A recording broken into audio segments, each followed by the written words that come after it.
Hello everyone, इस video में हम बात करेंगे class 10th chapter number 1 exercise 1.1 की।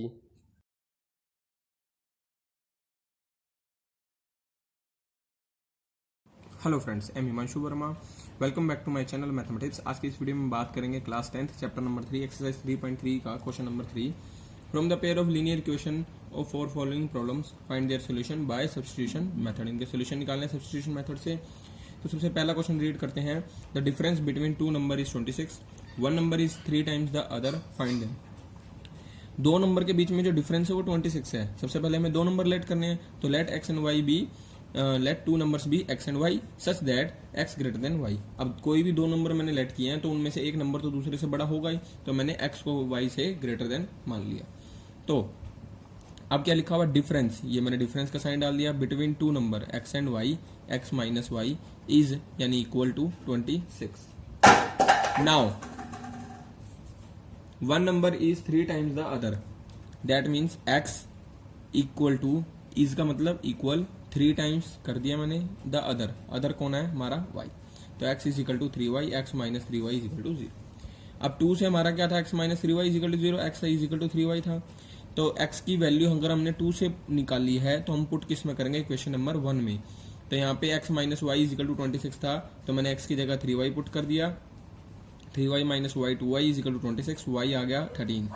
y जैसे हमारा यहाँ पे 13 आया, मैंने y की वैल्यू को किसी एक इक्वेशन में पुट कर दिया, या तो 1 में या 2 में या 3 में, किसी में भी पुट कर सकते हो। मैंने 3 में कर दिया, तो x is equal to 3y कितना आ गया, 3 इंटू 13 कितना आ गया 39। तो 39,13 is the solution of pair of linear equation. Second part है the larger of two supplementary angles exceeds the smaller by 18 degree. मतलब दो सप्लीमेंट्री का जो लार्जर एंगल है वो स्मॉलर एंगल से 18 डिग्री ज्यादा है, फाइंड देम। अब हमें वो दो एंगल्स निकालने हैं। तो सबसे पहले हम दो एंगल लेट कर लेते हैं, और वो दोनों एंगल कैसे लेट करेंगे, सप्लीमेंट्री एंगल्स। तो मैंने एक्स और वाई को दो सप्लीमेंट्री एंगल लेट कर लिया, और एक्स को ग्रेटर देन वाई लेट कर लिया, क्योंकि दोनों में से एक तो बड़ा होगा ही। अब सप्लीमेंट्री एंगल्स का सम कौन सा है, सप्लीमेंट्री एंगल्स का सम, we know that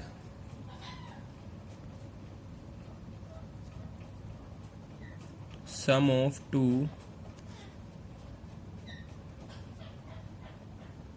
supplementary angles is 180 degree. तो दो सप्लीमेंट्री एंगल्स का सम कितना होता है, 180 डिग्री। तो x प्लस वाई कितना आ गया, 180। अब हो सकता है दोनों इक्वल हो या पहला दूसरे से बड़ा हो। तो हमने क्या लिया था, x ग्रेटर देन y लिया था, और इसने क्या भी रखा है, एक लार्जर है एक स्मॉलर है। तो जो लार्जर है, लार्जर कौन सा था, x of two supplementary angle exceeds the smaller by 18, मतलब लार्जर स्मॉलर से 18 डिग्री ज्यादा है। तो x is equal to y plus 18। You can also write x minus y is equal to 18, आप ये भी लिख सकते हो। अब x माइनस वाई क्या आ गया, 18। तो इसको मैंने इक्वेशन 1 का नाम दे दिया और इक्वेशन 2 का। तो फ्रॉम 2 से हम क्या लिख सकते हैं, या तो इन दोनों में से आपने एक लिखनी है, या तो x is equal to Y plus 18 लिख देना, या x minus Y is equal to 18 लिख देना। तो x क्या था, y प्लस 18। तो हमने क्या करा, put the value of x in equation 1। तो 1 हमारी क्या थी, x plus Y is equal to 18, x की वैल्यू थी हमारी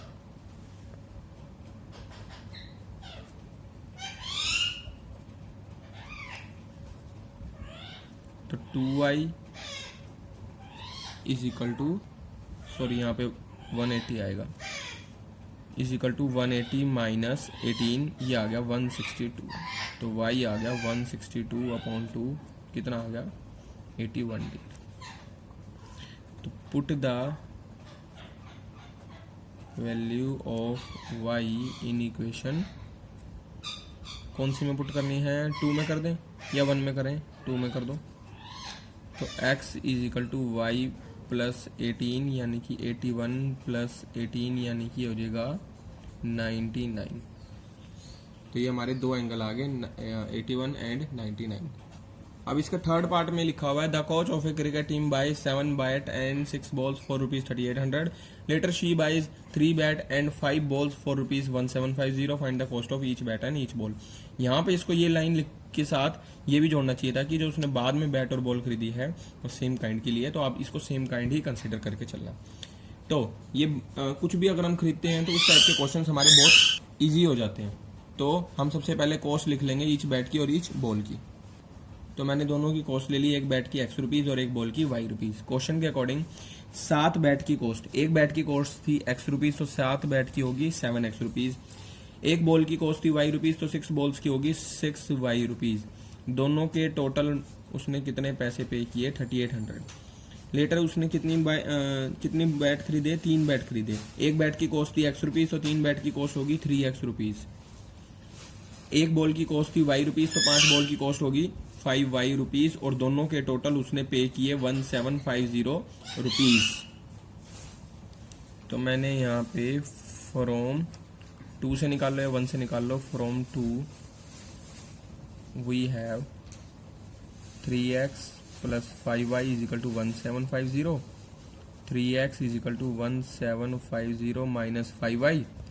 X is equal to 1750 minus के 5Y अपॉन में 3। तो यहाँ पे लिखेंगे हम put the value of X in equation 1 we get 7X plus 6Y is equal to 3800। 7X की जगह 1750 माइनस के 5Y अपॉन में 3 आ जाएगा, और प्लस का 6Y इज इक्वल टू 3800। तो मैंने इसको यहाँ से सिंप्लीफाई कर लिया है। अब इसके बाद मैं लिखूंगा 12250 माइनस 35Y प्लस 3 एल्सियम ले लिया, तो 6 3 दा हो गया मेरा 18Y इज इक्वल टू 3800। तो ये मेरा आ जाएगा 12250 minus 35Y plus 18Y is equal to 3800 into 3 11400। तो मैंने इसको आगे सिंप्लीफाई कर लिया है। ये हो जाएगा माइनस 17Y, इधर जाकर माइनस का हो गया माइनस 850। तो Y आ गया माइनस का 850 अपॉन माइनस का 17, ये आ जाएगा 50। तो हम यहाँ करेंगे put the value of Y in equation 3 में पुट कर देते हैं हम इक्वेशन, या 1 में कर दो। तो 1 क्या थी हमारी? 7X plus 6Y is equal to 3800। 7X plus 6 into Y था 50। 7X is equal to 3800। 6 5 था 30 यानी कि 300, इधर जाके माइनस हो जाएगा। तो 7X आ गया 3500, तो X आ गया 3500 अपॉन 7। तो ये हमारा आ जाएगा 500। तो हमारी बैट की कॉस्ट होगी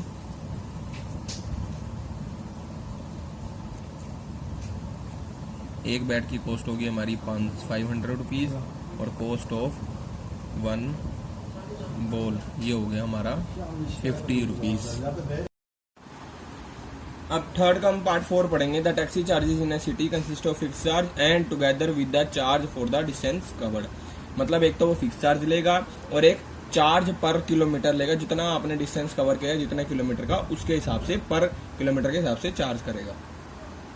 एंड उसने कहा कि 10 किलोमीटर के लिए उसने टोटल पैसे लिए थे 105 रुपीज एंड 15 किलोमीटर के लिए उसने चार्ज किए थे टोटल 155, जिसमें दोनों चार्जेस शामिल थे, फिक्स चार्ज भी और charge for the distance cover. What are the fix charges and charge per kilometre. और बाद में वो पूछ रहा अगर वो 25 किलोमीटर जाए तो उसके लिए उसको टोटल कितना पे करना पड़ेगा। तो सबसे पहले हम लिख लेते हैं यहाँ पे फिक्स चार्ज और चार्ज पर किलोमीटर। तो मैंने यहाँ पे फिक्स चार्ज ले लिया ₹X और चार्ज पर किलोमीटर ले लिया Y। अब अकॉर्डिंग टू क्वेश्चन, अब ध्यान से देखना, देखो फिक्स चार्ज तो उसका लगना है, तो उसके X लगेंगे और चार्ज पर किलोमीटर मैंने कितना लिया था Y। उन्हें सबसे पहले कितना डिस्टेंस कवर किया था 10 किलोमीटर। 1 किलोमीटर का Y है तो 10 किलोमीटर का कितना हो गया 10Y। जैसे अगर हम 1 किलोमीटर का कहते हैं 5 रुपए हैं 5 रुपीज है, तो 10 किलोमीटर का ऑटोमेटिक 50 रुपीज हो गया, प्लस फिक्स चार्ज उसका जो भी होगा 100 या 40 या 30 वो भी ऐड होगा। तो इसने fix charge plus charge per kilometre था वाई रुपीज, 10 किलोमीटर का कितना हो गया 10 वाई रुपीज। देखो फिक्स चार्ज एक्स रुपीज उसको पे करना पड़ा और charge per kilometre Y rupees था, तो 10 किलोमीटर का उसको 10 वाई रुपी पे करना पड़ा। दो चार्ज पे करे उन्हें 10 वाई रुपीज और एक्स रुपीज, उसका टोटल उसका बना 105 रुपये। अब अगली बार उसने जब 15 किलोमीटर की जर्नी तय की तो उसका चार्ज कितना लगा, एक तो उसका फिक्स चार्ज लगा होगा प्लस चार्ज पर किलोमीटर लगा होगा। वाई रुपी क्या है चार्ज पर किलोमीटर, उसने 15 किलोमीटर अगर ट्रेवल किया है तो उसको उसके 15 वाई रुपी देने पड़ेंगे। मतलब अगर चार्ज पर किलोमीटर 10 रुपी है तो 150 तो वो हो गए प्लस फिक्स चार्ज हो गया। तो वो मैं एक एग्जांपल ले रहा हूँ। अभी हमने चार्ज पर किलोमीटर लिया वाई रुपीज, तो 15 किलोमीटर के हो गए 15 वाई रुपीज और फिक्स चार्ज तो है ही, तो दोनों का मिला के उसने टोटल पे किया 155 रुपीज। अब उसका चार्ज पर किलोमीटर और फिक्स चार्ज बताने हैं, तो इन दोनों को हम सोल्व कर लेते हैं। तो मैं सीधा लिख देता हूं from 1 x plus 10y is equal to 105। सीधी x की मैंने वैल्यू निकाल ली 105 माइनस 10y और ये आ गई मेरी इक्वेशन नंबर 3। तो मैंने यहाँ लिख दिया put the value of x in equation, किस में पुट करूंगा 2 में, क्योंकि 1 से वैल्यू निकाली है तो 2 में पुट करूंगा x की। तो x plus 15y is equal to 155 और x हमारा था 105 minus 10y plus 15y is equal to 155 rupees. तो ये आ गया मेरा 1 माइनस 10y प्लस 15y, ये हो जाएगा 5y। 155 माइनस 105 ये हो गया मेरा 50 हो गया। तो y मेरा आ गया 50/5, ये आ गया 10, y आ गया 10। तो अब हमने क्या लिखा, put the value of y in equation 3 में पुट कर दो। तो x हमारा था 105 minus 10y is equal to 105 minus 10y, y 10 था ऑलरेडी तो ये हो गया 100, तो ये आ गया 5। तो फिक्स चार्ज हमारा आ गया 5 रुपीज और चार्ज पर किलोमीटर कितना आ गया 10 रुपी पर किलोमीटर। ठीक है, ये आ गया हमारे पास। अब उसने कहा कि 25 किलोमीटर की अगर वो जर्नी तय करेगा तो 4 journey of 25 kilometre charge, total charge लिख देता हूँ मैं यहाँ, टोटल चार्ज विल बी, एक तो fix charge plus charge per kilometre कितना था वाई रुपीज, तो 25 किलोमीटर का कितना हो गया 25 वाई। अब फिक्स चार्ज हमें पता कितना है हमारा 5 प्लस 25 वाई पर किलोमीटर कितना था 10 रुपी, मतलब 5 रुपए तो वो लेगा फिक्स चार्ज के, और 10 रुपए पर किलोमीटर वो लेगा। 25 किलोमीटर के हो गए उसके 250, तो ये हो गया 5 प्लस 250, यानी कि उसको 255 रुपीज पे करने होंगे। क्लियर हो गया।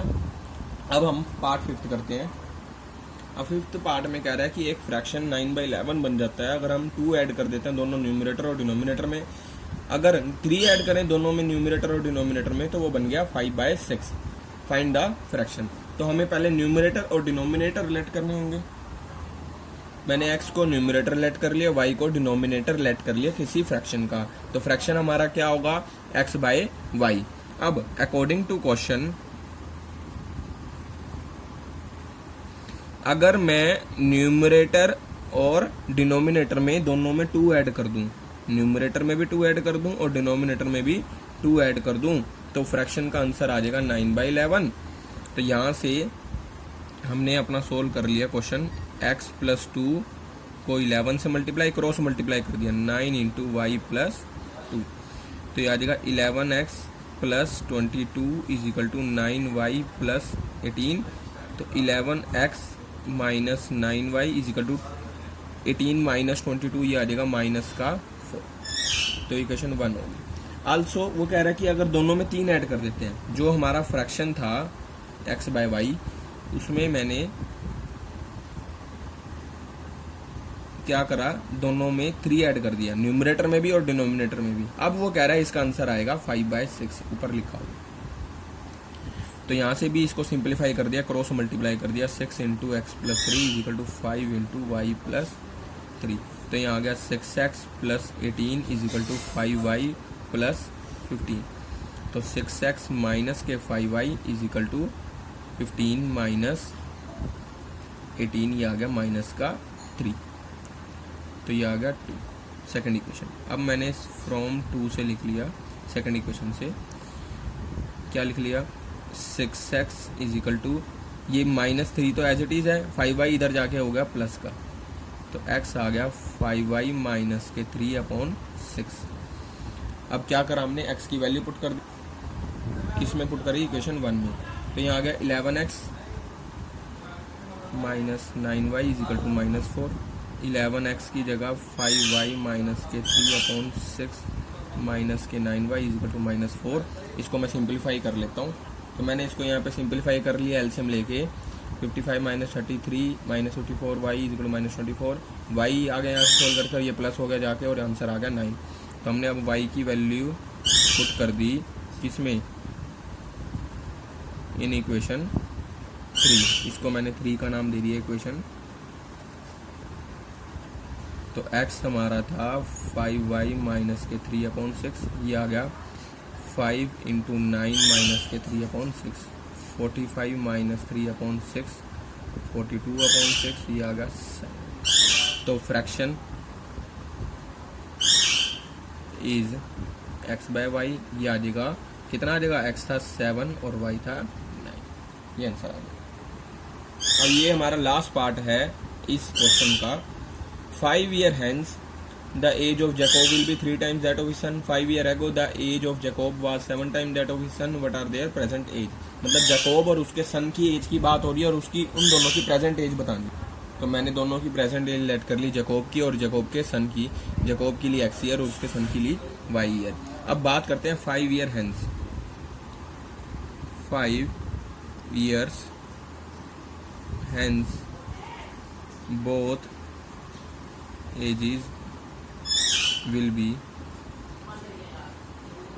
दोनों की एज कितनी हो जाएगी, x प्लस 5 यानी कि 5 साल बाद, और दूसरे की हो जाएगी y plus 5। Now according to question, दोनों की क्या लिखा हुआ है, द एज ऑफ जैकोब, मैंने सबसे पहले जैकोब की एज ले ली, ये मैंने लिख लिया। विल बी यानी कि इक्वल 3 टाइम्स मैंने कर दिया। किसका करना है 3 times, that of his son, उसकी सन की जो एज रहेगी 5 साल बाद। तो यहाँ से आ गया x plus 5 is equal to 3y plus 15। तो x माइनस 3y आ जाएगा, और इधर आ जाएगा 15 माइनस के 5, ये आ जाएगा 10, question number 1। Now 5 years ago, 5 years ago, 5 साल पहले दोनों की एज क्या थी, x माइनस के 5 और y माइनस के 5, क्योंकि जिसकी प्रेजेंट एज x है और y है, तो 5 साल पहले तो 5 कम ही होगी ना एज। अब अकॉर्डिंग टू क्वेश्चन, यहाँ पे क्या लिखेंगे, x, ये देखो लिखा हुआ है जैकोब एज, पहले मैं जैकोब की एज लिख लूंगा, वाज की जगह इक्वल लगा दिया मैंने, 7 टाइम्स लिखा हुआ है, मैंने 7 टाइम्स कर दिया। अब दैट ऑफ हिज सन, यानी कि उसके सन की एज मैंने यहाँ पे डाल दी। रिपीट कर रहा हूँ, Jacob age x minus 5, was की जगह इक्वल आ गया, 7 टाइम्स मैंने यहाँ कर दिया, दैट ऑफ हिज सन की एज डाल दी, y माइनस के 5। तो यहाँ आ गया x माइनस के 5 is equal to 7y minus 35। तो x माइनस के 7y is equal to minus 35 plus 5 minus का 30। ये क्वेश्चन नंबर 2 आ गया हमारी। अब हमने फ्रॉम 1 देखा, x minus 3y is equal to 10 था, तो x आ गया 10 प्लस 3y, इसको मैंने इक्वेशन 3 का नाम दे दिया। फिर से वही put the value of x in equation 2, मैंने x की वैल्यू को इक्वेशन 2 में पुट कर दिया यहाँ पे। तो इक्वेशन 2 थी मेरी x माइनस के 7y is equal to minus का 30 10 plus 3y minus 7y is equal to minus का 30 माइनस का 4y is equal to minus 30 minus 10 minus 40 हो गया। तो y आ गया माइनस का 40 अपॉन माइनस का 4, ये आ गया 10, y आ गया 10 हमारा। मैंने y की वैल्यू को पुट कर दिया इक्वेशन नंबर 3 में। इक्वेशन 3 में भी कर सकते हो, 1 में भी, 2 में भी कर सकते हो। तो x था मेरा 10 प्लस 3y, ये आ गया 10 प्लस 3, y की जगह 10 पुट कर दिया, ये आ गया 10 प्लस 30 आ गया 40। तो जैकोब की एज होगी हमारी x, क्या था x ईयर, तो x हमारा आ गया 40 ईयर्स, और उसके सन की एज, जैकोब्स सन एज, जैकोब के सन की एज हमारी कितनी होगी, y थी, y हमारा कितना निकला था 10 ईयर्स, तो मैंने यहाँ 10 ईयर्स लिखा। तो यहाँ हमारी एक्सरसाइज 3.3 खत्म हो जाती है। Thanks for watching my video. इसके बाद हम अपने नेक्स्ट टॉपिक को डिस्कस करेंगे नेक्स्ट वीडियो में।